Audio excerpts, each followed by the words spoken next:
sorteio lá na nossa página This do call is now Instagram. being recorded. E lá na nossa página do Instagram, quem quiser ir lá participar, tá rolando ainda, só vai parar e a gente vai fazer o sorteio só depois da palestra. O certificado a gente vai disponibilizar 15 minutos antes da palestra acabar e no final da palestra de novo. E vai ser só aqui no Google Meet. Vai ser necessário um print da palestra para conseguir o certificado. E então aproveita a oportunidade para pegar aqui no Google Meet mesmo. E outro recado qualquer dúvida pode mandar aqui no chat, que numa oportunidade melhor a gente passa todas as perguntas para o professor. Então, professor, o professor Ricardo Marinho de Carvalho vai apresentar a nossa palestra hoje. Ele possui graduação em odontologia pela Universidade de São Paulo, tem doutorado em dentística, também pela Universidade de São Paulo, e pós-doutorado em biologia oral pela Medical College of Georgia, nos Estados Unidos. Atualmente é professor do Departamento de Ciências Biológicas e Médicas da Universidade de British Columbia, de Vancouver, no Canadá. Mais uma vez, muito obrigada, professor, e passo a palavra para você. Muito obrigado, Helena, obrigado, Andréia, obrigado a todos vocês que entraram em contato comigo antes e me puseram em contato com a Liga Acadêmica de Materiais. Eu estava comentando antes com alguns que já estavam presentes e outros que chegaram depois, vou repetir. Eu queria deixar um enorme parabéns para todos os alunos que estão envolvidos com essa atividade de vocês aí da Liga. Eu comentava que, diante dessa crise, né, dessa pandemia toda que está em todo lugar, no meio acadêmico, pelo menos no contexto acadêmico da história, os alunos é que, de certa forma, eu imagino, estão tendo um estresse maior, porque toda essa alteração, né, da forma normal de ensino como a gente conhecia, afetou muito mais vocês, né, os alunos que estão aí, provavelmente inseguros com relação ao aprendizado, em relação ao início de carreira acadêmica, profissional, e eu acho que vocês estão muito, muito, muito de parabéns pela criação dessa liga, pelo envolvimento que vocês estão tendo, pela manifestação que vocês estão tendo em relação a essa situação, sempre com esse positivismo, com essa vontade de aprender mais. Então, eu acho muito bacana e eu me sinto muito, muito satisfeito e agradecido de poder participar com vocês disso. E exatamente elevar vocês a um estádio muito mais avançado de entusiasmo, por assim dizer, em relação à profissão, em relação à ciência, principalmente a ciência de materiais dentários. Então, eu preparei minha palestra de hoje, peguei um assunto bem assim, talvez diferente, obviamente, é uma palestra que foi elaborada com o sentido, não aqui, obviamente, de explicar detalhes de eletrofiação ou discutir a profunda ciência envolvida por trás disso, mas simplesmente para mostrar uma parte daquilo que eu aprendi na minha própria carreira acadêmica, né, começando como aluno lá na FOB, depois me envolvendo com pesquisa já de iniciação científica, e fui crescendo dentro do meio acadêmico. Mas o que eu aprendi é exatamente esse aspecto da diversificação de conhecimento, essa integração com outras disciplinas, com outras áreas do conhecimento, que trazem para nós, principalmente em materiais dentários, um avanço muito grande, o entusiasmo, principalmente, no contexto de entender que você pode fazer algo mais além daquela pesquisa, vamos dizer, básica de testes de materiais, etc, etc. Então, a palestra, como eu disse, que eu não tenho intenção de discutir a fundo aqui eletrofiação, muito pelo contrário, eu acho que é trazer para vocês um conhecimento de uma determinada metodologia que já existe em outras áreas do conhecimento, na engenharia, ciências aplicadas, e como é que eu, de certa forma, acabei me envolvendo com essa outra disciplina, com esse outro conhecimento e procurando trazê-lo para o nosso entendimento, né? Então, a ideia é muito mais de criar, talvez, entusiasmo nos alunos, entusiasmo em vocês, no sentido de explorar essa interdisciplinaridade que a odontologia nos oferece, em termos de ciência, de pesquisa e tudo mais. Então, eu vou começar, deixa eu ver se eu acho aqui a minha apresentação, entire screen, a gente fez o treino ontem, né? Vamos ver, eu acho que é isso daqui, e agora eu tenho que achar a minha palestra, né? Que deve estar, deixa eu ver, cadê o meu keynote? Aqui. Todo mundo consegue ver? Sim, professor, estamos vendo. Perfeito. Então, eu trago para vocês saudações da cidade de Vancouver, aqui no extremo oeste do Canadá. Rapidamente, só para lembrar vocês onde é que nós estamos localizados. Esta aqui é a península, né, do extremo oeste da cidade de Vancouver, que seja talvez o extremo oeste do continente canadense também. E a nossa escola está localizada exatamente aqui, né? Tudo isso que a gente vê aqui é o campus da Universidade de British Columbia, exatamente nessa pontinha. Nós estamos separados do resto da cidade por esse parque enorme, que é o chamado Pacific Spirit.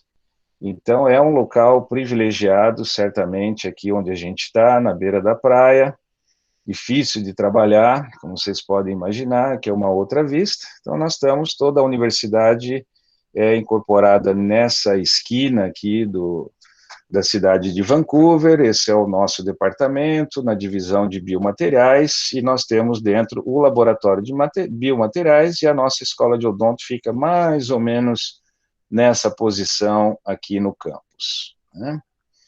Já antecipadamente convido a todos vocês, quando vierem a Vancouver, que paguem uma visita para nós aqui no campus. O campus em si é certamente um dos campos mais bonitos que eu já tive a oportunidade de ver. Toda a estrutura, o landscape, né, a paisagem, é muito bacana, vale a pena, até como ponto turístico, vir conhecer o nosso campus aqui no Canadá. Aqui são algumas colocações que eu tenho obrigação, né, aqui pela universidade, a respeito do material que a gente apresenta. Então é só uma informação, e que alguma das tecnologias que eu irei apresentar também já tem toda a proteção de registro aqui na UBC, etc. Parte do, como é que a gente chama? Housekeeping, né? Vamos lá, a ideia é falar sobre eletrofiação de nanofibras e as suas aplicações possíveis dentro da odontologia, alguma coisa que a gente tem feito aqui no nosso laboratório. Então, quando a gente fala de eletrofiação de nanofibras, né, nós temos que voltar, então, um pouquinho e lembrar lá dos nossos conhecimentos sobre o que é o nanômetro, né, qual é a dimensão que nós estamos conversando aqui. Então, o nanômetro seria 10 a menos 3 do micrômetro, a menos 6 do milímetro, a menos 9 do metro, ou seja, é uma coisinha bem pequenininha. Quando a gente imagina, por exemplo, o cabelo humano, né, que tem em torno de 20 a 50 micrômetros de diâmetro, isso seria equivalente a 20 mil a 50 mil nanômetros, né? Então, quando a gente analisa, por exemplo, só para ter uma comparação em termos de dimensões, uma hemácia tem em torno de 10 micrômetros de diâmetro, né? E o que é um nanômetro em si? Qual é a definição do nanômetro? Seria o equivalente a colocar 10 átomos de hidrogênio lado a lado, e a dimensão que isso leva é o equivalente, então, a um nanômetro, dentro do conhecimento da parte física e de caracterização. Quando a gente analisa esse gráfico aqui embaixo, né, que faz uma análise, temos do universo, qual que é o tamanho do Sol, da Terra, da casa, do ser humano, bola de futebol, e a gente vai indo para baixo, ou seja, a nanodimensão estaria posicionada mais ou menos aqui em relação às diferentes dimensões que nós temos na natureza, né? Um pouco do que é, então, essa nanotecnologia, né, que hoje em dia, de certa forma, mas principalmente nos últimos 10 anos, por assim dizer, ganhou uma especial atenção dentro da ciência. A nanotecnologia, então, é a ciência, ou a pesquisa, ou a área de investigação que diz respeito ao desenvolvimento de tecnologia no nível atômico molecular, ou até em nível de macromolécula, mas que a extensão ou as dimensões desses produtos ou materiais estejam dentro dessa faixa de 1 a 100 nanômetros, seria aproximadamente a amplitude daquilo que se considera uma nanopartícula ou um nanomaterial. Também é a área de investigação científica que diz respeito ou que analisa e estuda os fenômenos e funções da matéria também nessa faixa dimensional de 0,1 a 100 nanômetros. Então, por exemplo, quando você trabalha com manipulação de átomos em física, você trabalha numa faixa de 0,1 nanômetro, ou seja, trabalhando com um átomo de hidrogênio, por exemplo, dentro de ciência da física. Quando você trabalha, por exemplo, com reforço de resinas ou reforço de compósitos, quando a gente vai comentar hoje em termos de fibra, seria na faixa de 200 a 300 nanômetros. E a gente vai ver que uma nanofibra, por exemplo, ainda é considerada uma nanofibra, mesmo que ela tenha até um pouco mais de 1.000 nanômetros no seu diâmetro. Historicamente, a nanotecnologia data dos anos 50, como a gente, de certa forma, pode retirar da literatura. Em 1959, esse sujeito chamado Richard Feynman, ele fez essa pergunta, quando estavam discutindo sobre como armazenar, por exemplo, fascículos de uma enciclopédia, E ele, dentro da sua inteligência científica, falou, vai existir um dia em que a gente vai conseguir colocar toda essa informação dentro da cabeça de um alfinete, Ou seja, toda a ideia que hoje em dia é a nossa realidade, Cada vez mais nós vemos os nanochips, a quantidade de informação, o tamanho dos celulares cada vez menores, Eu ainda lembro daquele tamanho gradiente, que parecia um tijolo que a gente tinha que pôr na orelha, E a ideia toda é essa, a diminuição e o aumento da capacidade de concentração de informação e de produtos e de materiais, ou até de matéria, por assim ser, num tamanho menor. Somente em 74 que o termo, nanotecnologia foi, vamos dizer assim, divulgado, e, obviamente, o estudo dessas dimensões tão pequenas só foi possível avançar, por exemplo, quando surgiram os microscópios, os equipamentos que permitiam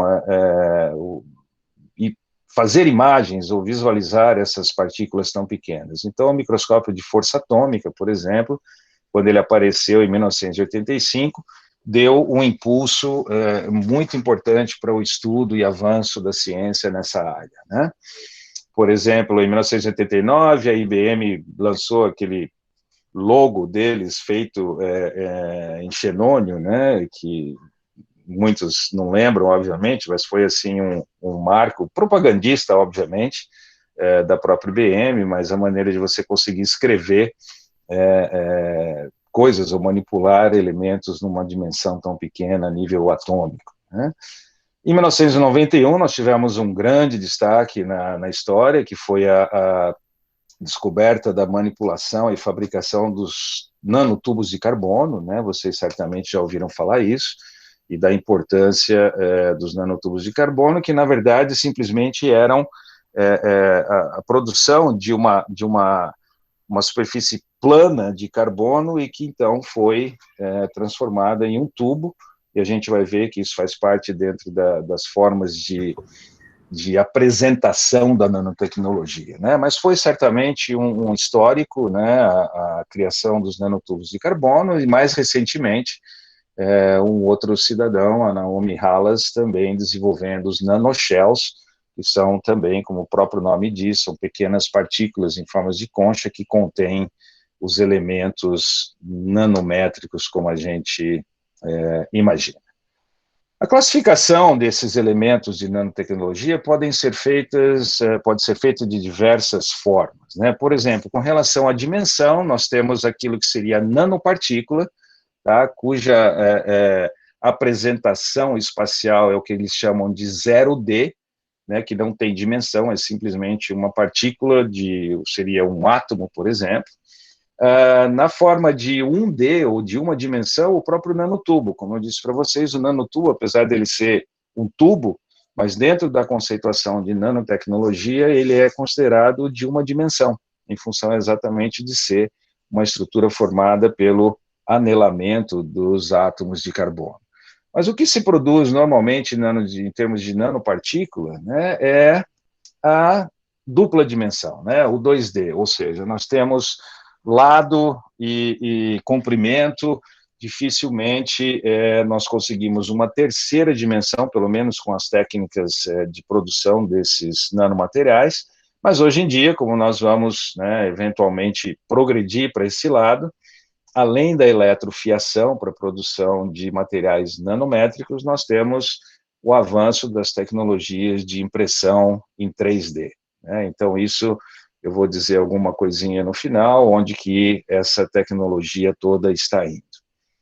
Com relação à composição química, nós temos, obviamente, dependendo da natureza do material que está produzindo essas partículas, pode ser um metal, um nanocerâmico, nanopolímero, nanovidro, nanocristal, etc.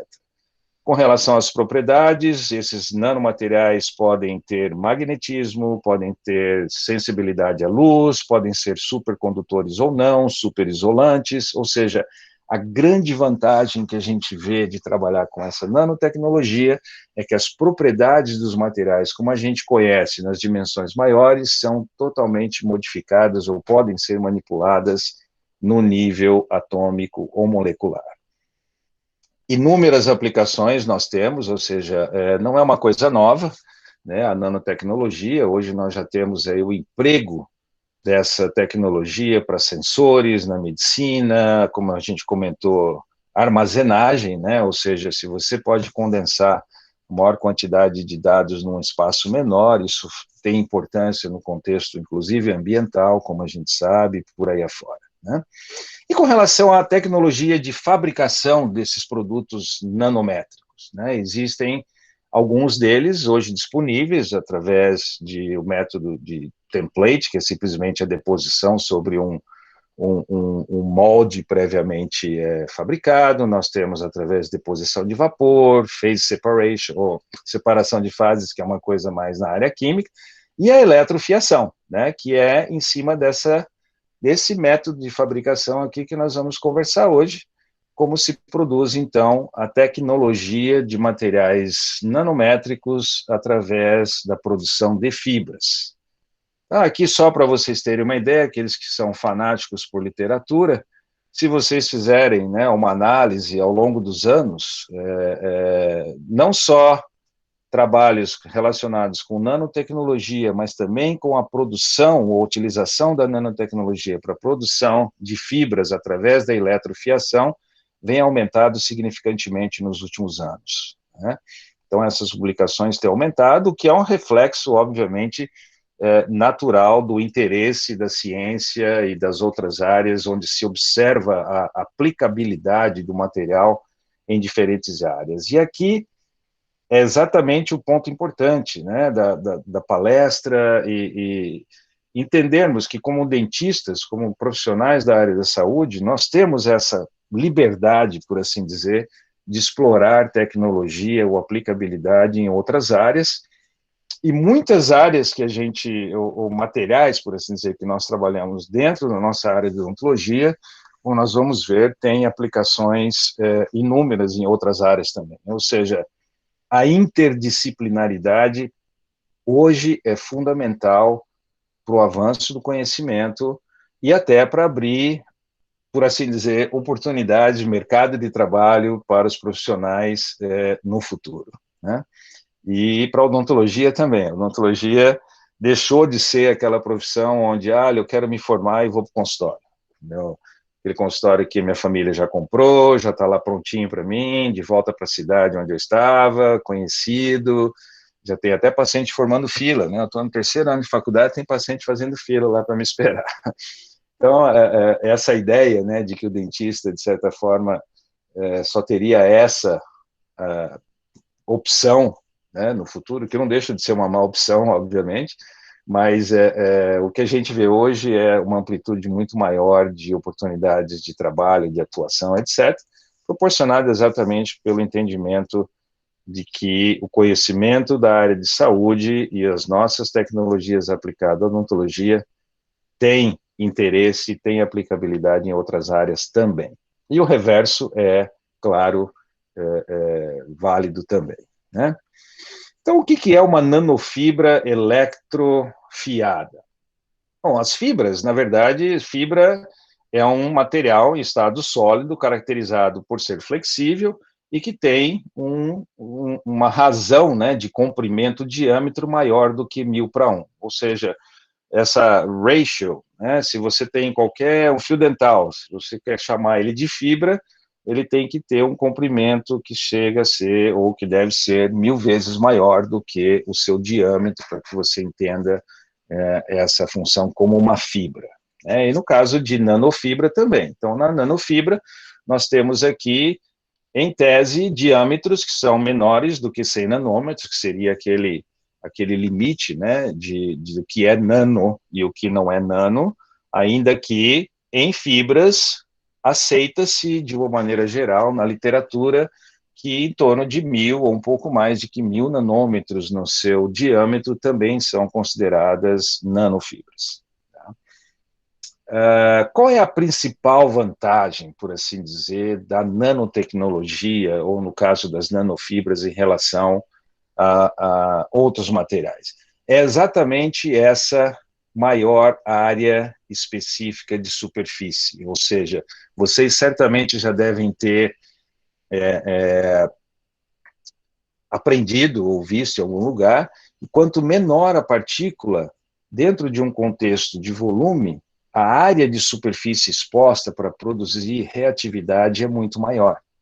Então, é uma coisa que a gente sempre analisa, né, quando eu faço café. Eu sou doido em café, né? Eu tomo café se fosse água, acho que mais café do que água. E como vocês sabem, o café ele pode ser moído extremamente fino, ele pode ser moído mais grosso, e hoje, né, dentro do conceito de baristas, né, você tem aquele café mais granulado, um pouco mais grosso, para fazer tipo a prensa francesa, já o café para se fazer o expresso é de um pó moído mais fino, né? E é interessante, aqueles que gostam de café sabem que quando você tem um pó mais fino, você precisa deixar a água em contato com o pó mais tempo para que haja um efetivo molhamento, diferente de quando você tem partículas do café maior. E tudo isso é relacionado exatamente a essa área de superfície. Então, quanto menor a partícula, quanto menor o tamanho, você vai ter uma área de reatividade muito maior. E isso é um fator extremamente importante na produção da nanotecnologia, né? Aumenta a reatividade do material, modifica as suas propriedades de reação em relação aos meios, aos fluidos onde ele possa ser colocado. Obviamente tem que ter flexibilidade e quando você tem um tamanho pequeno, né, você vai observar dentro de testes mecânicos que existe dentro da direção de alinhamento da fibra uma resistência, normalmente uma força muito maior. Aqui é uma comparação, né, daquilo que seria um fio de cabelo normal, em torno de 20 a 30, 50 micrômetros de diâmetro, comparado com as nanofibras que a gente consegue produzir com a eletrofiação, né? Outro aspecto importante é entender isso daqui, em termos de diâmetro, né, das fibras, como elas se classificam, né? Então, se nós analisarmos aqui, quanto maior o diâmetro, você vai ter uma tendência a diminuir a área de superfície disponível para a reatividade, né? Então, os nanotubos de carbono são aqui, menor diâmetro, altíssimo, em termos de área de superfície menor, e eles têm extrema reatividade dependendo do volume. As fibras eletrofiadas se encontram dentro dessa faixa, aqui em torno de 1000 nanômetros até 10, 12, dependendo do tipo de polímero que a gente usa para produzir a fibra, nós podemos encaixar dentro dessas áreas. E as fibras normais, as fibras de camisa, camiseta, outros tecidos, já são de tamanhos maiores, né? Outra coisa que é extremamente importante a gente entender nesse conceito, né, do que é a tecnologia de nano, né, estruturação de materiais, é um aspecto importante que a gente observa não só em fibras, mas em vários produtos. Quanto menor o diâmetro da fibra, maior a resistência da fibra propriamente dita.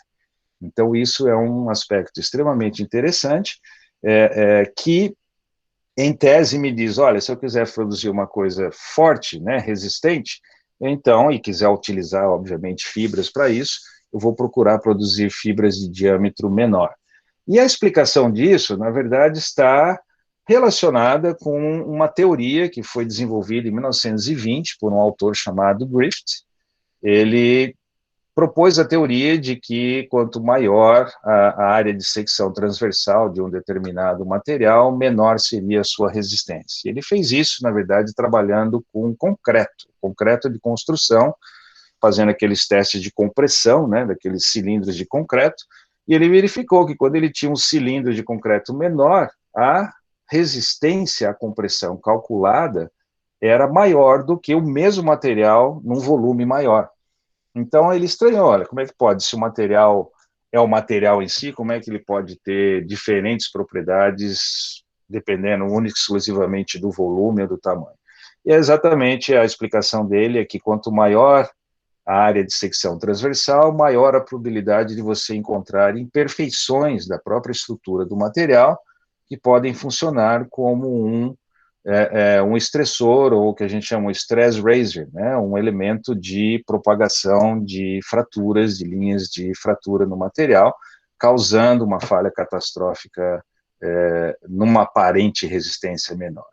Isso é interessante, essas teorias todas, mas o que interessa para a nanofibra é que ela também segue esse fundamento. Quanto menor o diâmetro da fibra em si, nós podemos esperar maior resistência dela, né? E é interessante isso daqui, porque aqui na UBC, no Laboratório de Ciências Aplicadas, onde a gente conseguiu interagir para produzir os nossos trabalhos, eles têm uma máquina lá de nanotração. E é uma coisa assim surreal, porque, como vocês sabem, eu trabalho bastante com microtração, e aí eu fui aprender aqui a nanotração. É literalmente uma máquina que consegue fazer um teste de tração em uma única dessas fibras que nós produzimos. Ou seja, você consegue fazer essa análise diretamente na fibra, obviamente com uma tecnologia de equipamento avançado.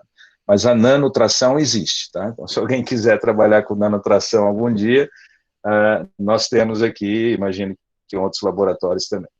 Então, o que é a eletrofiação? A eletrofiação nada mais é do que a produção de fibras a partir de uma solução de polímero colocada dentro de uma seringa, e nós vamos exercer aqui uma certa pressão constante nessa seringa para que haja uma vazão controlada do polímero na ponta da agulha.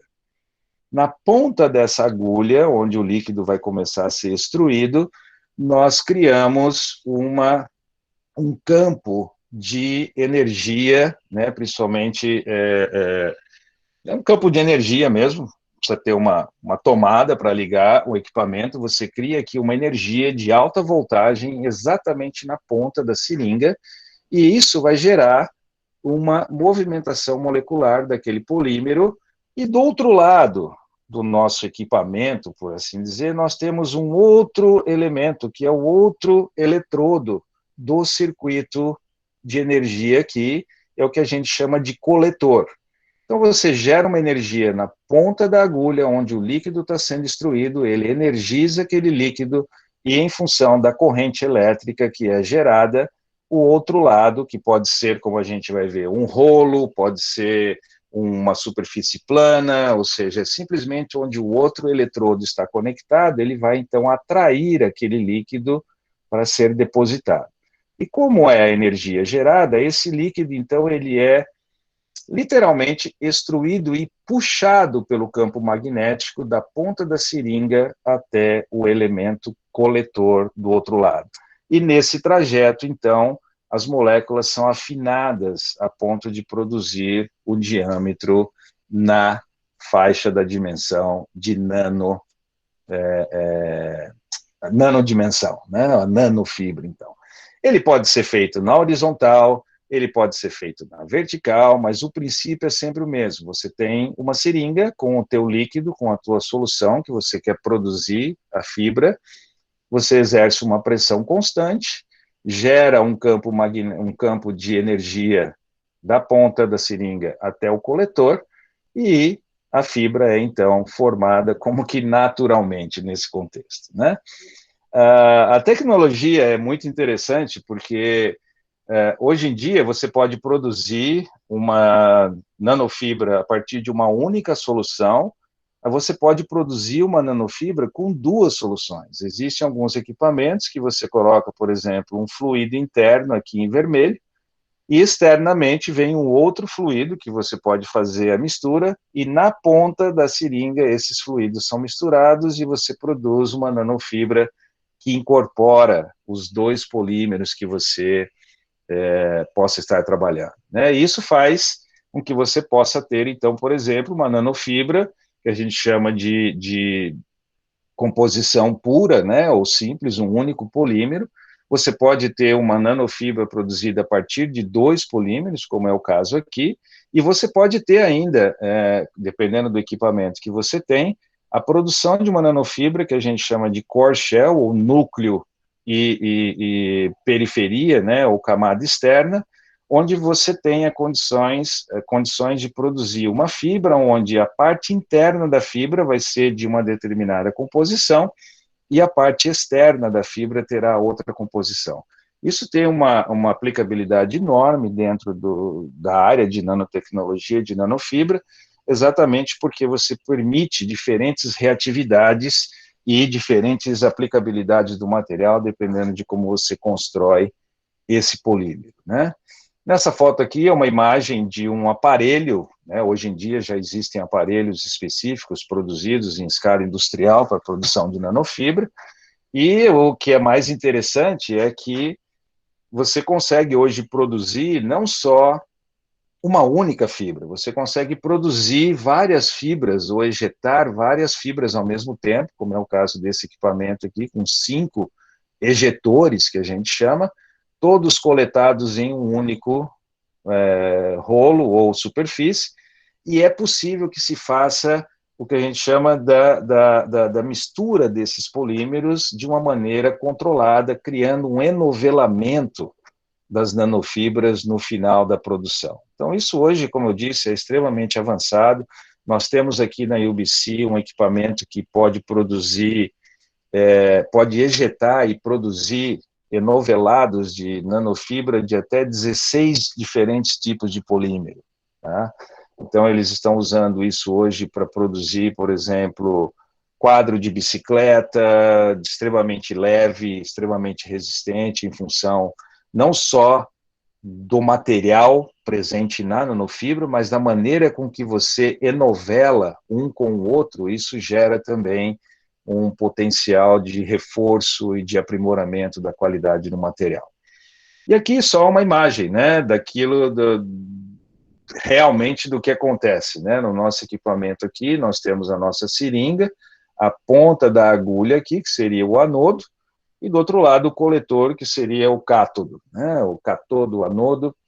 E quando a gente gera o campo magnético, esse fluido vai sair daqui e vai ser, então, atraído. Eles chamam essa transferência do polímero para o lado do coletor, eles chamam de efeito chicote, né? Então, se a gente conseguisse ver essas nanofibras literalmente sendo produzidas ali, é como se fosse uma teia de aranha, ela pode ser vista e ela é coletada.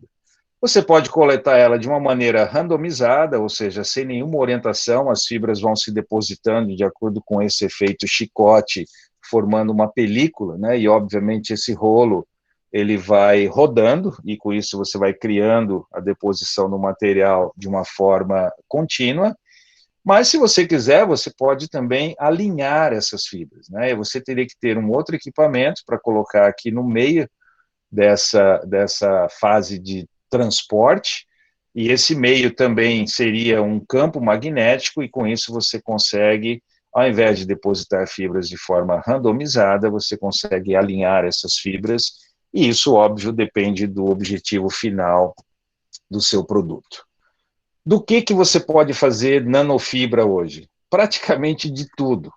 Tá? Isso que eu acho que uma das coisas que mais me atraiu para essa linha de pesquisa foi exatamente isso, a hora que eu soube que, poxa, você não precisa de nenhum polímero específico, você pode fazer nanofibra de seda, de quitosana, de colágeno, ácido hialurônico, gelatina, fibrinogênio, e aí vai, além de polímeros sintéticos, né? Como a gente tem hoje o polivinil acetato, o polietileno oxide e mais de 200 polímeros. Em odontologia, a gente tem usado muito poliacrilonitrila, né, o nylon, também o PMMA, né, o nosso famoso metacrilato, e o mais interessante que eu vejo disso tudo é a possível combinação de sintéticos com naturais.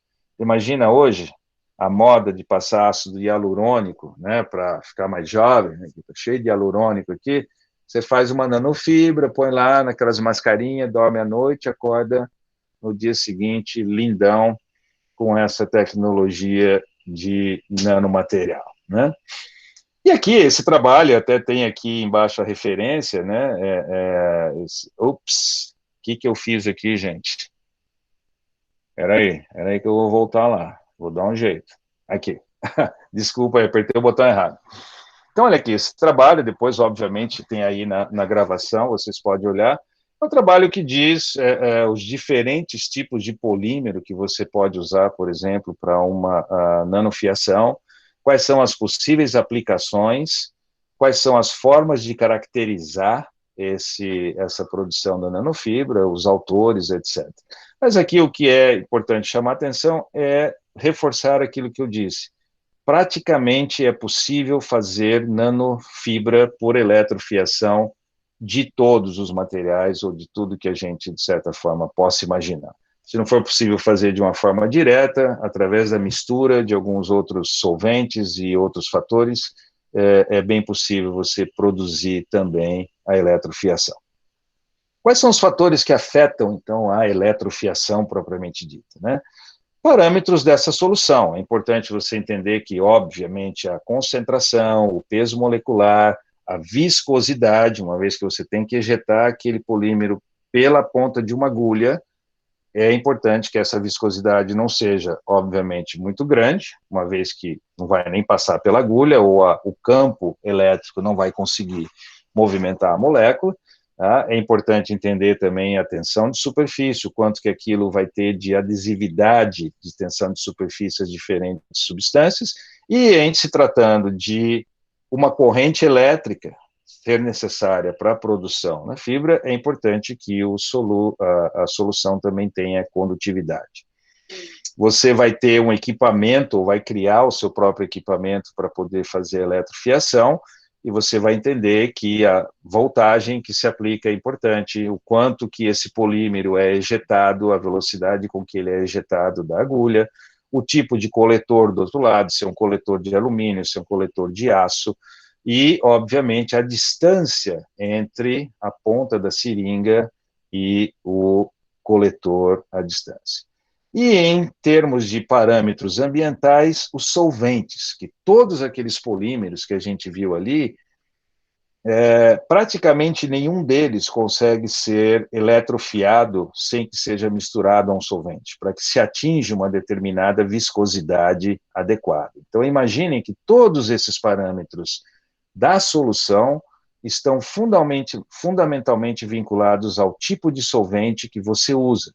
E o interessante é que o solvente aqui, como a gente vai ver nesse próximo quadro, também é um trabalho interessante, o solvente tem uma fundamental importância na produção da nanofibra, não só na capacidade de dissolver adequadamente o polímero que você quer eletrofiar, como também a variação com que ele produz no tipo final de fibra. Mais ou menos solvente vai influenciar diretamente a qualidade final da fibra, principalmente com relação ao diâmetro daquela fibra final, né? Então, isso aqui também é uma informação que a gente normalmente encontra na literatura, né? Se você quiser, por exemplo, não, professor, será que eu posso produzir eletrofiação de caldo de milho? Provavelmente você pode produzir eletrofibra ou nanofibra de caldo de milho, você só vai ter que entender qual o solvente ideal para misturar, para atingir uma viscosidade adequada para a produção. Então, isso aí tem, de certa forma, na literatura, essa informação, o tipo de solvente que você usa para o respectivo polímero e a média de diâmetro que você consegue nas fibras produzidas a partir daí, e quais seriam as aplicações. Olha aqui, olha, engenharia de tecidos, scaffold, né? Como é que chama no Brasil? Fugiu o nome agora. De biomateriais, materiais para ciência de engenharia, cartilagem, liberação controlada de drogas, etc, etc, etc. Ou seja, a amplitude de aplicação que nós temos hoje com tecnologia de nanofibra é incomensurável.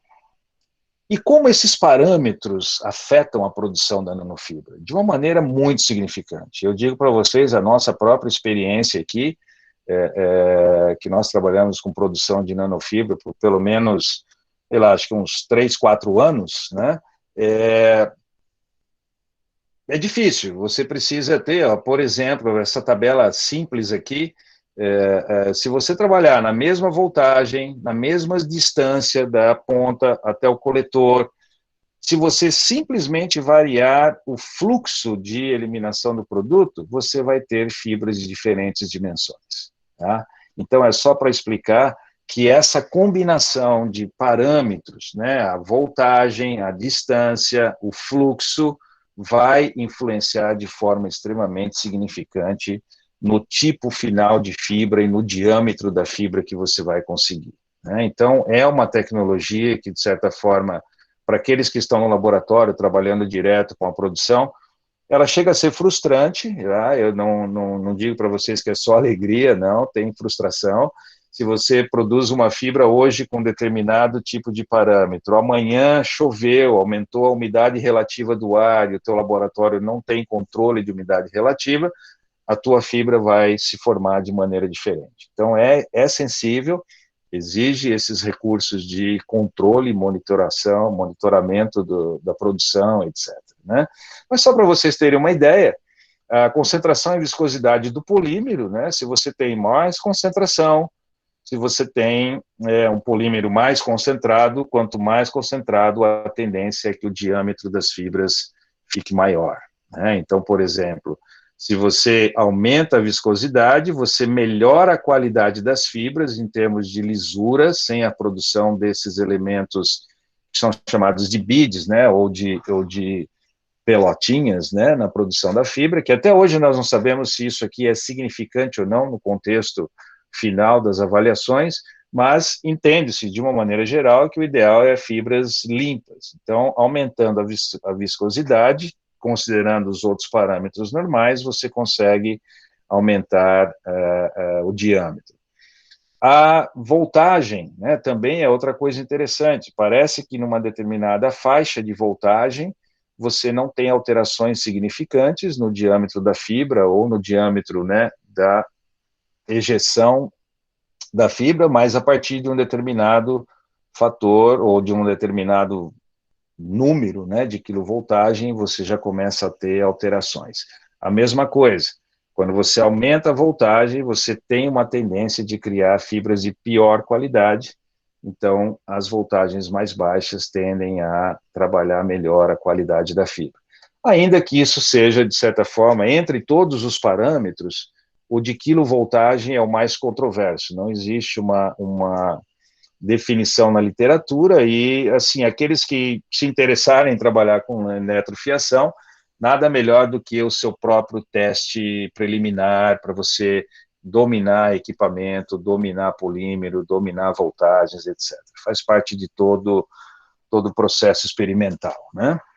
E uma vez que você produziu a fibra, como que você vai caracterizar ela? Bom, de forma geométrica, então você vai usar microscopia eletrônica de varredura, normalmente, você pode usar alguma outra forma, microscopia ótica ou alguns outros elementos, mas você vai geometricamente definir a sua fibra, como ela se apresenta, medir diâmetro, etc.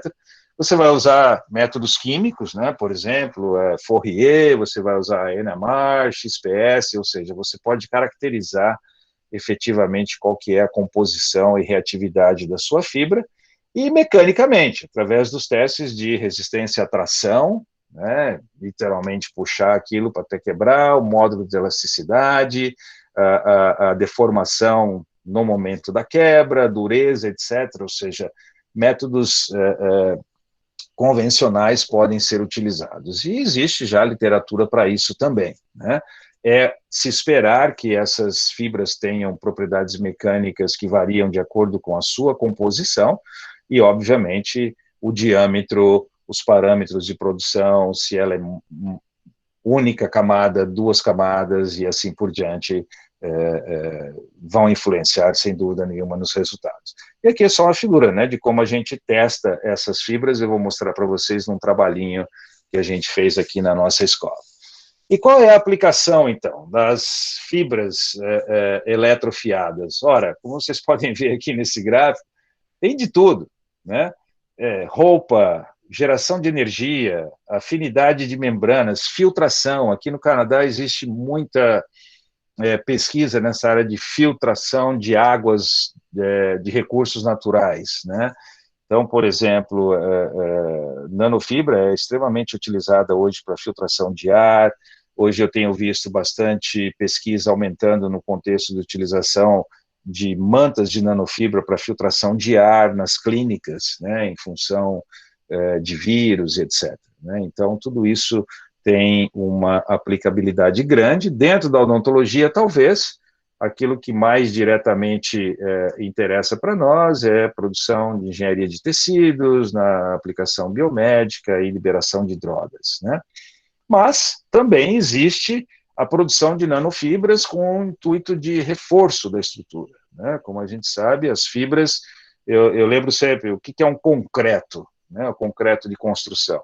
Nada mais é do que um compósito onde se utiliza partículas, que é a brita, e as fibras, que são, né, as estruturas de aço que se utiliza para reforçar. Então, isso é um entendimento bastante comum dentro da área de reforço de estruturas, etc., e a aplicabilidade, como a gente vê aqui, é imensa em diferentes áreas do conhecimento, né? Então, nesse emaranhado de fibras que a gente viu até agora, vamos ver alguma coisa que a gente tem feito aqui. O reforço, por exemplo, de compósitos, né? E a literatura é riquíssima nisso daí também, tá? Para aqueles que eventualmente imaginavam que essa parte de nanofibra, etc., fosse alguma novidade muito grande, não, não, não, já tem bastante coisa na literatura, inclusive brasileiros, né, famosos aí mexendo com isso. Um exemplo é o nosso querido amigo aqui, o Marco Bottino, que hoje é professor lá em Michigan. Ele é talvez hoje, que esteja trabalhando bastante ainda com a produção de materiais eletrofiados com finalidade de regeneração tecidual, com finalidade de liberação de drogas, etc. Né? Então, também isso é importante, que nós temos brazucas trabalhando com o negócio. E aqui uma coisa nossa, né? Essa aqui, quando o Hugo, que foi um aluno de Bauru, depois ele fez pós-graduação lá em Bauru também, bom, resumo, ele veio parar aqui em Vancouver com uma bolsa da Global Link, é uma bolsa de convênio entre o Canadá e o Brasil, que ela ainda está disponível, né? Até a gente pode conversar depois essas oportunidades que tem. Mas o Hugo veio para cá, ficou 6 meses aqui, na primeira vez, depois ele veio e ficou mais um ano, e nós produzimos isso aqui. A ideia era aumentar a resistência de fibras, em primeiro lugar, e utilizar essas fibras também depois como reforço de estrutura. Então, é importante entendermos 2 aspectos aqui. A utilização da fibra monocomposicional ou bicomposicional, etc., mas a só produção da fibra a partir do polímero, e utilizar essa fibra como material de reforço para um compósito. Isso é uma coisa, que é o que vai ser mostrado nesse trabalho. E uma sequência desse procedimento é você utilizar partículas de reforço para reforçar a fibra em si, ou seja, quando você produz a fibra, você também pode incorporar no seu polímero elementos de reforço da própria fibra. E aí, quando você vai utilizar aquela fibra reforçada como elemento de reforço de um compósito maior, você vai com fibras reforçadas para reforçar o compósito. Tá? Então, é um escalonamento, né, dentro da engenharia, da hierarquia, né, de materiais na engenharia, que faz com que você consiga, então, melhorar a qualidade final por reforço. Nesse trabalho específico, nós testamos as propriedades flexurais de um compósito, né, nanofibroso, produzido com resina, mas só a fibra em si como elemento de reforço. Então, o que nós fizemos? Nós pegamos um solvente, um polímero, que é o poliacrilonitrila, e adicionamos 7% em peso, né, adicionado de poliacrilonitrila num solvente, que é o dimetilformamida. Simplesmente polímero e solvente para a produção da fibra.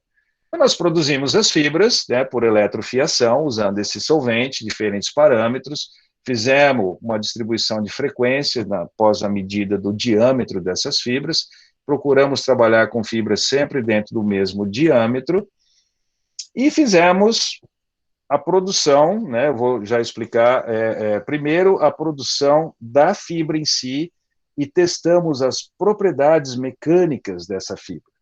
Resistência à tração, módulo de elasticidade e o que a gente chama de yield strain, né, ou a capacidade de elongamento desse material.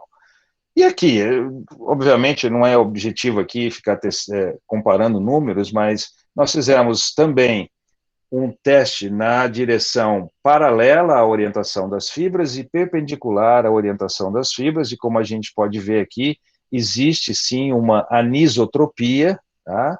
Ou seja, as propriedades do material variam de acordo com a orientação da força do teste. Tá? Então, isso é uma caracterização de anisotropia.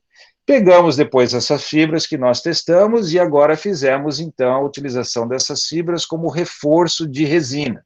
Então, nós preparamos uma resina experimental, misturando aqui BGMA e Tegma em diferentes proporções, tá? Medimos a viscosidade delas, como a gente já falou, a viscosidade é um aspecto extremamente importante, e aí adicionamos as fibras, tá? Ou adicionamos zero de fibras, simplesmente a resina, adicionamos 3,5% das fibras dentro do material, 5%, 5,5% até 8%.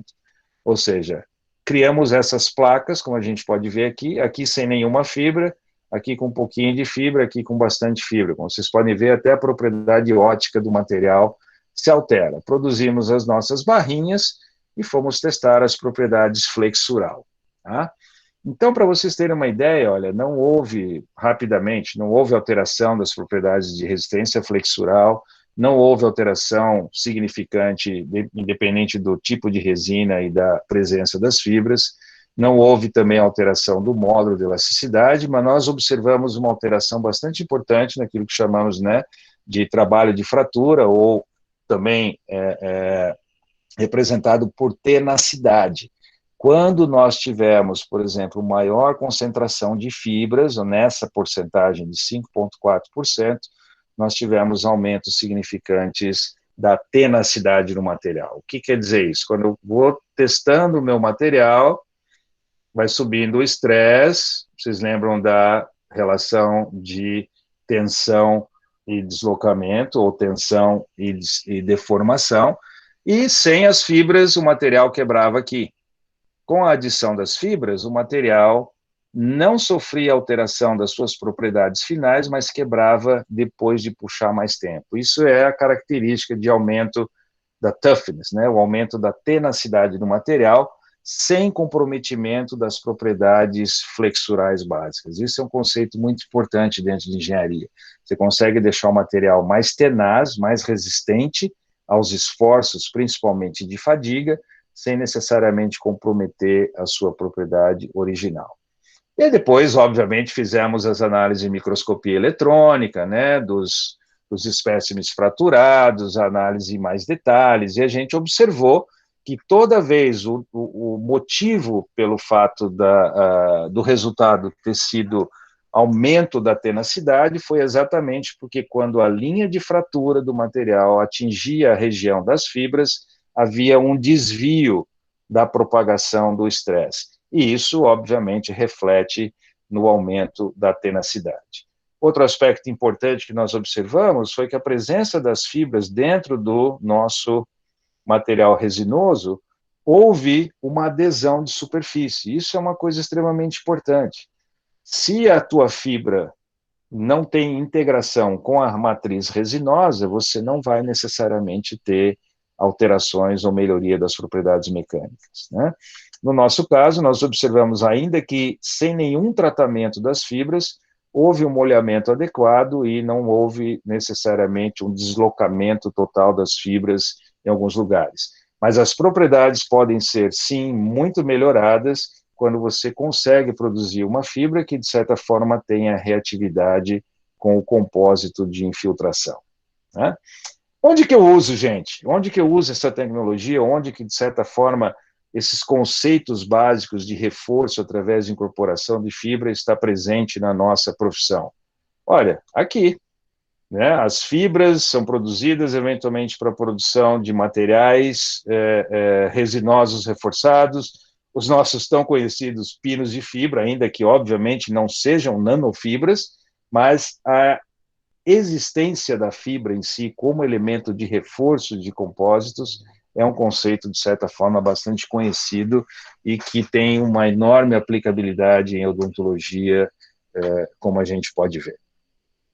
Uma outra maneira de você criar elementos, né, utilizando a nanofibra, é através da produção ainda, como eu disse, nós não conseguirmos produzir materiais em 3 dimensões, mas a criatividade é importante. Se você colocar, por exemplo, no rolo de coletor, um material, um molde, aquela fibra vai ser sempre depositada dentro daqueles casulos, e esse casulo depois pode ser removido, gerando, por exemplo, aqui uma estrutura tridimensional de fibras, né, produzidas por eletrofiação. Então, ou seja, não é necessariamente possível eletrofiar em 3 dimensões, mas você pode usar os recursos de moldes na coleção do material e depois reduzir o molde ou remover o molde e ter as suas eletrofibras, as fibras eletrofiadas na conformação que você quer, né? E isso tem, como a gente sabe, aplicabilidade enorme dentro da odontologia, dentro da área médica, dentro da área de filtração e tudo mais que vocês possam imaginar. E como eu disse para vocês, o que precisa é criatividade para expandir esses materiais. No nosso laboratório, nós temos um objetivo. No nosso laboratório aqui da UBC, nós temos um objetivo que é desenvolver materiais com potencial de interagir de forma positiva com os tecidos biológicos, que eles sejam amigos do ambiente e que sejam produzidos de fontes sustentáveis, né? Então, nós estamos trabalhando atualmente com 2 produtos. Um é o nanocristal de celulose, e também a quitina a partir de caranguejos e outras fontes, né? Mas o que eu gostaria de mostrar hoje para vocês, que está mais adiantado nos nossos experimentos, é a utilização do cristal de celulose nano, né, no tamanho nano, que é, por assim dizer, a menor partícula que se consegue extrair das árvores. E isso também, como eu já disse, não é coisa inventada aqui ou nova. Já existe na literatura informação suficiente a respeito do uso desses cristais de nanocelulose como um elemento de reforço para a produção de fibras e de outras coisas mais. Mas no nosso caso, é a produção de fibra. Qual é a vantagem? Primeiro, ele é, como eu disse, o principal elemento de construção de árvores e qualquer outra planta à base de celulose. É um produto que não é tóxico, ele é renovável, reciclável e é biodegradável. Ele tem um diâmetro aproximadamente de 5 nanômetros, com 100 nanômetros de comprimento, alta reatividade e aqui uma estrutura de como ele se apresenta. E, na prática, ele pode ser produzido, as indústrias de papelaria, por exemplo, aí no Brasil, a Klabin hoje produz uma quantidade enorme de cristal de nanocelulose. Aqueles que quiserem trabalhar com cristal de nanocelulose podem entrar em contato direto com a Klabin, que eles certamente têm esse produto lá para fornecer para vocês, né? E deixa eu ver aqui, tem um recadinho para mim aqui. Eletrofiação, eletrofiação. Opa, vamos lá, André, vamos trabalhar com eletrofiação.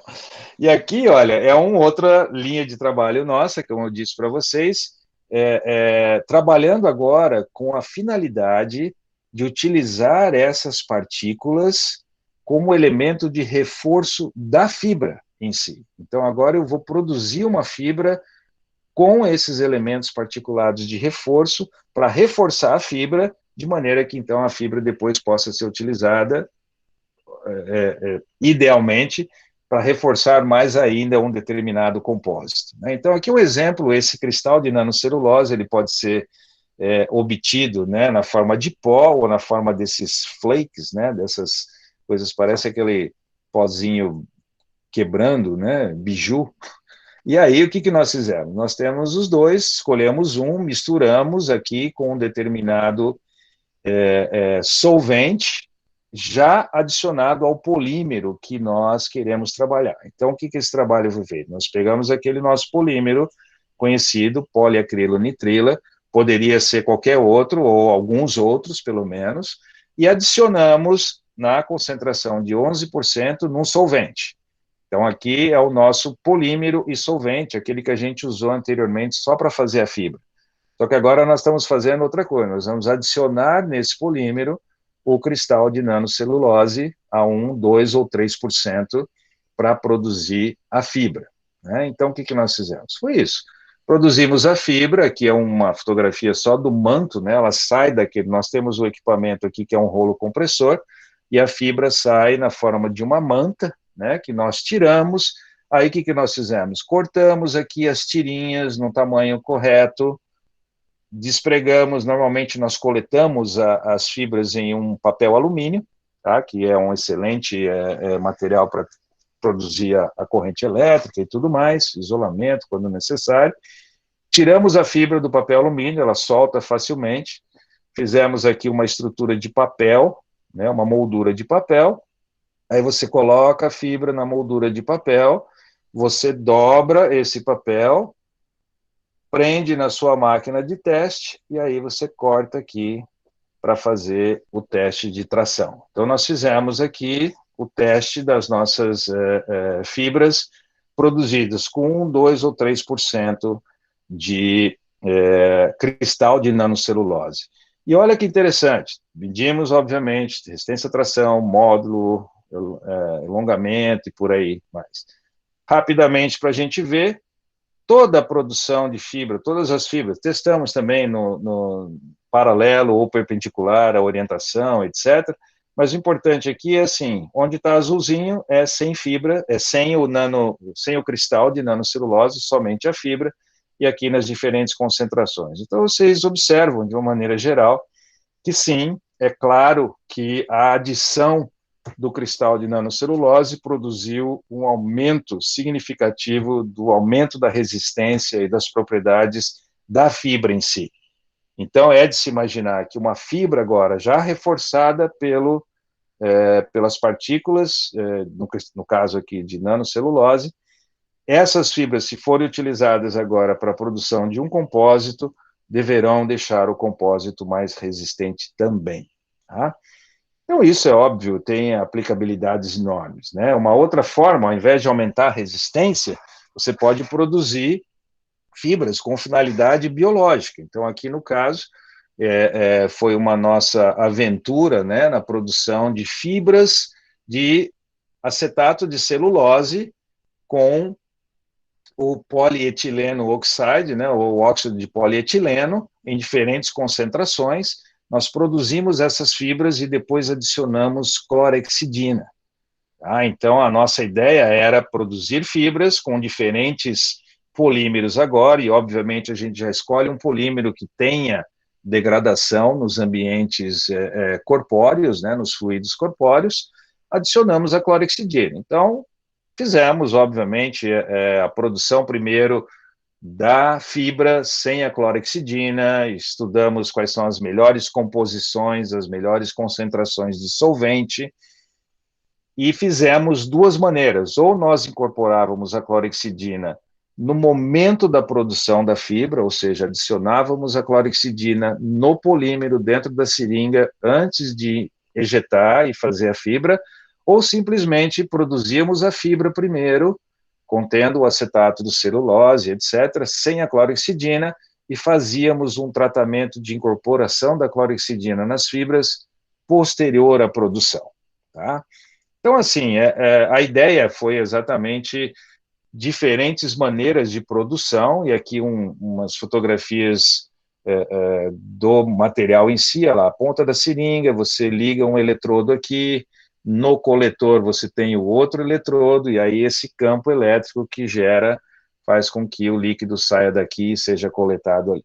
Nós normalmente fazemos uma imagem simples de microscopia microscopia óptica para analisar as fibras, como elas se apresentam. E aqui, para vocês terem uma ideia, né, quando a produção foi só das fibras, aqui foi a fibra com 0,3% de clorexidina, aqui a fibra com 1,2% de clorexidina, e aqui a fibra produzida sem a clorexidina, mas que depois foi tratada com clorexidina, para ver se havia incorporação da clorexidina pós-produção da fibra. Então, a ideia aqui era incorporar a clorexidina na produção da fibra, ou incorporar a clorexidina após a produção da fibra, exatamente com a ideia de investigar a possibilidade de reloading, né, de recolocar clorexidina, de reabsorção da clorexidina para efeito mais tardio, né? Então, detalhes, eu não vou entrar em discussão com esses aspectos, como a gente preparou. Quem tiver interesse depois é só, obviamente, entrar em contato e a gente conversa, tá? Mas a clorexidina que nós colocamos, e aí o que nós fizemos? Medimos a liberação da clorexidina, que o objetivo era esse, né? Medir quanto de clorexidina que sai efetivamente do material, e medimos o quanto que essa clorexidina liberada a partir do material tinha capacidade inibitória sobre bactérias. Então, nós fizemos os testes básicos, né, de halo de inibição, e fizemos a concentração mínima de inibição também. E esse resultado aqui mostra para vocês, nós fizemos só por 7 dias, né, hoje já tem alguns dados mais avançados, mais prolongados, mas é interessante. Esse aqui seria a projeção ideal que a gente gostaria de ter de liberação da clorexidina no meio, mas o que nós vimos é exatamente isso, que de certa forma reforça a ideia, né? Esse grupo maior aqui, que obteve uma liberação de clorexidina mais alta e depois persistiu e foi aumentando com o tempo, era exatamente aquele que existia maior concentração de clorexidina incorporada na produção do polímero. O que foi feito a incorporação de clorexidina depois da produção da fibra, teve uma liberação também mais baixa, e obviamente a liberação é decorrente da concentração de droga que você coloca.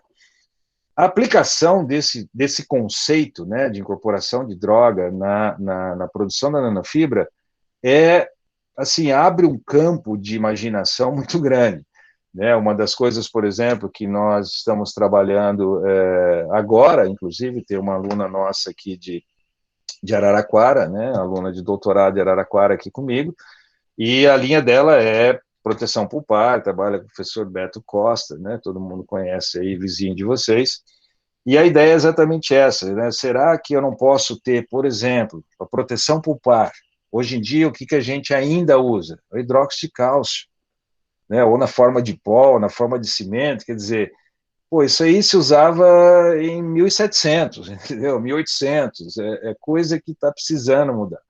Quem sabe, diante de uma exposição pulpar, eu estou lá no meu consultório, exposição pulpar, eu vou ali na minha gavetinha, pego um saquinho plástico ali, uma daquelas embalagens, corto, tiro de dentro um pedacinho de nanofibra, que é depositado diretamente sobre a área de exposição.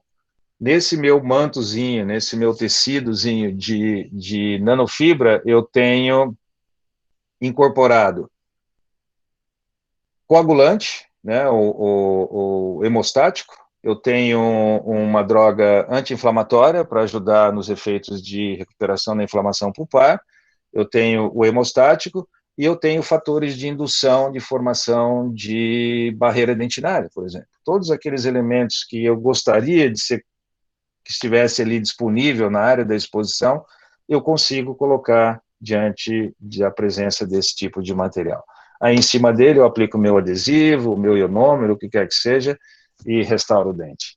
Tá? Então, esse é o exemplo, né, de como a gente elabora os produtos a partir do conhecimento fundamental dessa possibilidade de eletrofiação ou de produção. Uma outra coisa que nós também já trabalhamos e temos a proteção é isso aqui. Para quem mexe com prótese, vai lembrar muito bem essa imagem, né, de um implante colocado aqui em posição, ou outros implantes, etc. E eu estou chamando a atenção aqui, ó, da estrutura interna do implante. A estrutura interna do implante, ou da maioria, se não de todos os implantes, nós temos essas áreas de espaço, né, que quem mexe com implante sabe muito bem, é uma área que acaba, assim,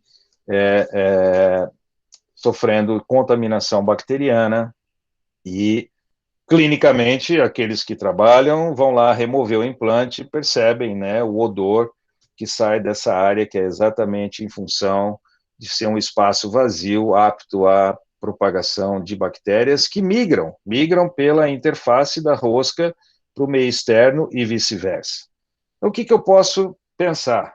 Eu posso pensar em fazer uma nanofibra onde, no final, eu tenho a produção, por exemplo, de uma bolinha, né, um pellet, né, da nanofibra, que eu posso depositar dentro da minha câmara vazia, e um outro eu posso usar como se fosse aquele veda-rosca, sabe, que a gente usa em encanamento. Como essa fibra ela é extremamente fina, você põe em volta da rosca e parafusa o seu implante, sem comprometimento da adaptação, e que, ao mesmo tempo, vai produzir a liberação de produtos antibacterianos. Inclusive, o que está dentro da nossa proposta é que esse material que seja colocado aqui seja sensível à radiografia, por exemplo. Então, quando você coloca lá dentro, você, quando tirar a radiografia, você vai identificar a presença do produto ali. E que você pode trabalhar mais ainda. Você pode pegar esse produto que você colocou dentro da fibra, escolher adequadamente, é lógico que esse produto já existe, né? Que quando ocorre a liberação, ou seja, o esgotamento da liberação do produto antibacteriano, a radiopacidade desaparece. Então, automaticamente, quando se esgota o efeito antibacteriano da droga, a radiopacidade desaparece, o dentista pode tirar um raio-x e, opa, sumiu daqui, está na hora de trocar, está na hora de reparafusar ou fazer as avaliações periódicas. Então, esse é só um exemplo, né, de como o conhecimento e a interdisciplinaridade obviamente, o conhecimento das nossas necessidades clínicas na prática trazem para nós o problema e como a gente pode potencialmente resolvê-los. É só alguns exemplos. E para finalizar, gente, já passei aqui, deixa eu ver, a gente começou mais tarde um pouco, tá bom.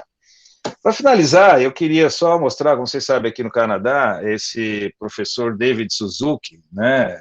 Vocês talvez conheçam ele aí no Brasil, dessas séries de Discovery Channel, como é que é o outro programa que ele tem, da natureza, etc. Bom, o professor David Suzuki, ele é um ambientalista, né, muito conhecido aqui no Canadá, ainda que exista um ceticismo com relação à luta dele pelo ambiente, global warming, né, aquecimento global, essa coisa toda, mas é a realidade aqui no Canadá, por exemplo, para vocês terem uma ideia, né, da controvérsia que existe entre a tecnologia de nanopartículas versus os elementos contrários a ela, né? começou a se descobrir, por exemplo, que nos lagos, no sistema, vamos dizer, de águas, né, do Canadá, eles começaram a encontrar partículas dissolvidas de tamanho nano, misturada nas águas e no meio ambiente. Tá? E isso gera, por exemplo, vocês lembram, não sei se aí no Brasil ainda tem, shampoo com nanopartícula, creme de não sei o que lá, nanopartícula, tudo começou a aparecer com nanopartícula. E o infelizmente disso tudo é que essas nanopartículas, né, que são incorporadas a muitos dos produtos, elas acabam não sendo absorvidas ou não sendo degradadas e vão acabar caindo no meio ambiente. Então, o título já diz, né, uma panaceia ou uma caixa de Pandora. Aí, assim, é só um alerta que é feito, é que quando se estabelece potenciais de investigação, desenvolvimento científico em uma área nova, é importante que se analise qual que é o produto final, né? Ou seja, para onde que vai. Assim como nós sabemos que o amálgama tem implicações ambientais, as próprias resinas que nós sabemos hoje em dia têm implicações ambientais, tudo aquilo que vai se produzir em termos de nanotecnologia tem que ser analisado qual que é, né, o que a gente chama de extinção daquele elemento na natureza. Então, é interessante observar isso, verificar essas possibilidades do que usar, como usar, sempre em harmonia com a qualidade da ciência e a proteção do meio ambiente no final. Tá? Isso aqui é uma turminha nossa do laboratório que esteve mais envolvida, né, com esses trabalhos. O Bernardo, hoje, o Bernardo brasileiro de Santa Maria, veio para cá, naquele programa, vocês lembram no Brasil, quando tinha aquele programa de bolsas que o aluno de graduação podia passar um tempo fora, etc., 6 meses, né? Ele veio numa daqueles Ciências Sem Fronteiras, tá?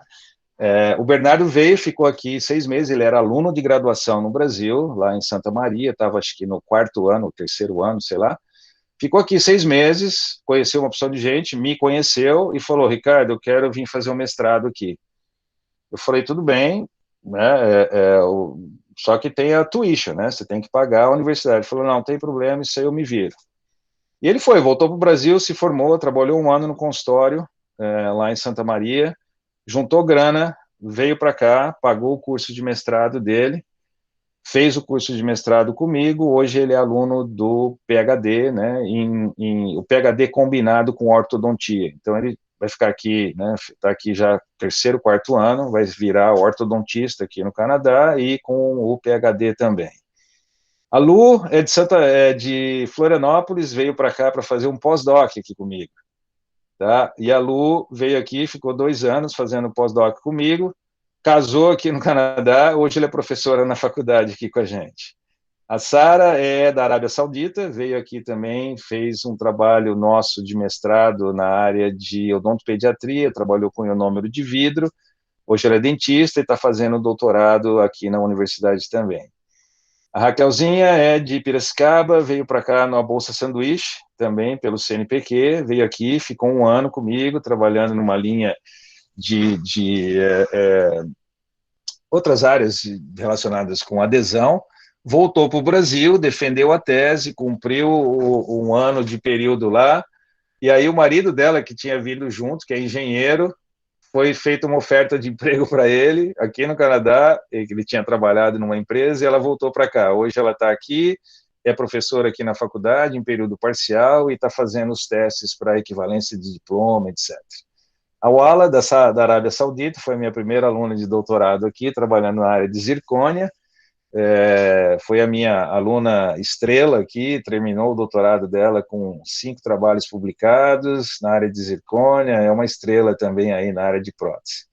E continuou por aqui. Ela provavelmente vai ficar em alguma posição de professora também, ou aqui no Canadá ou nos Estados Unidos.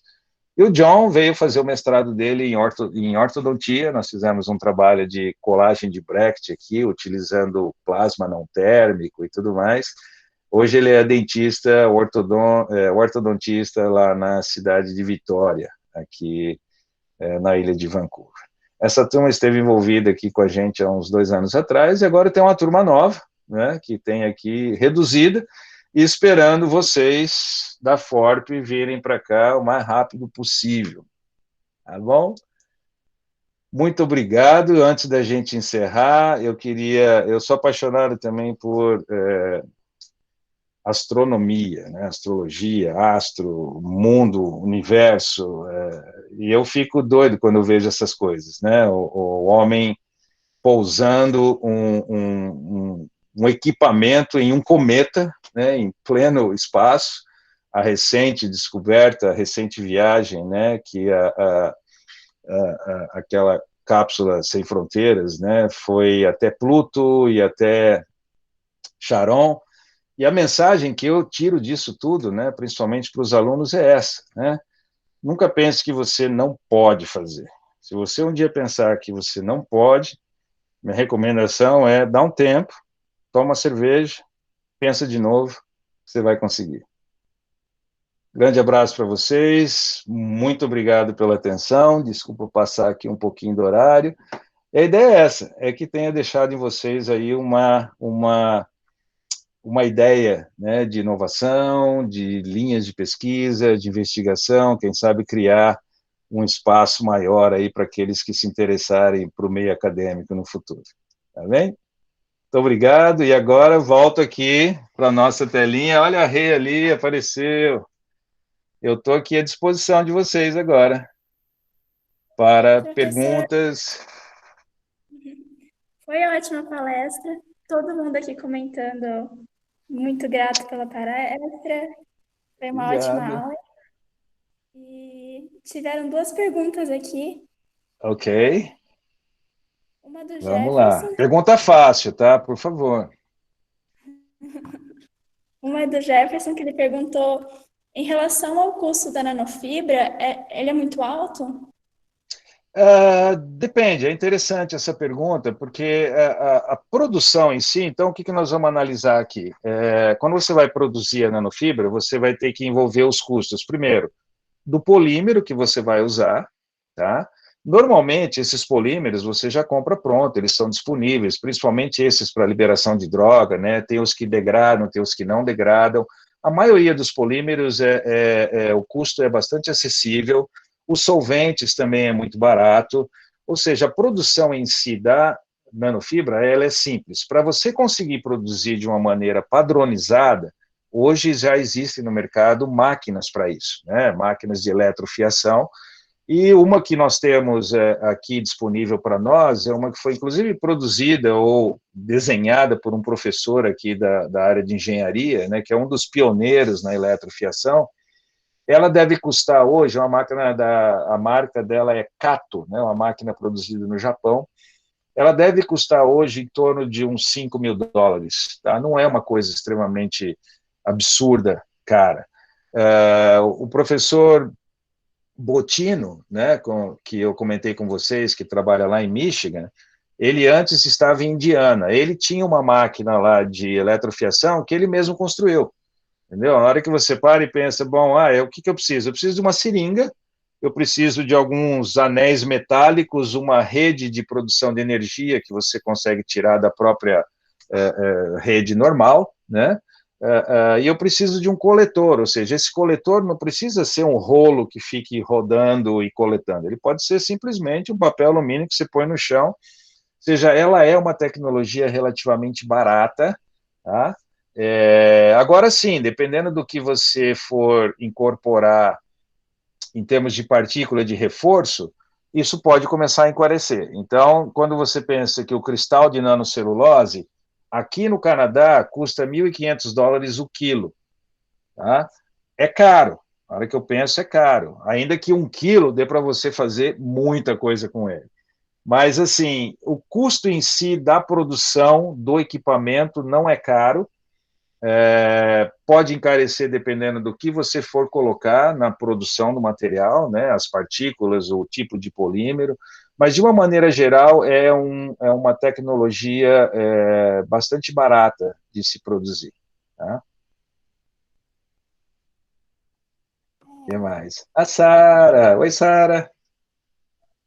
A foto aí, essa foto sua, Sara, você tinha acho que 5 anos, né? 10 anos, não, mais ou menos. Desculpa, Tem Helena, mais, pode falar. Próxima pergunta. tem mais uma pergunta da Ana Vitória Giareta Marques. Uhum. Pergunta: já existe algum produto na odontologia que já tenha incorporação de nanofibras com clorexidina ou algum outro agente microbiano? Não, que eu saiba, não.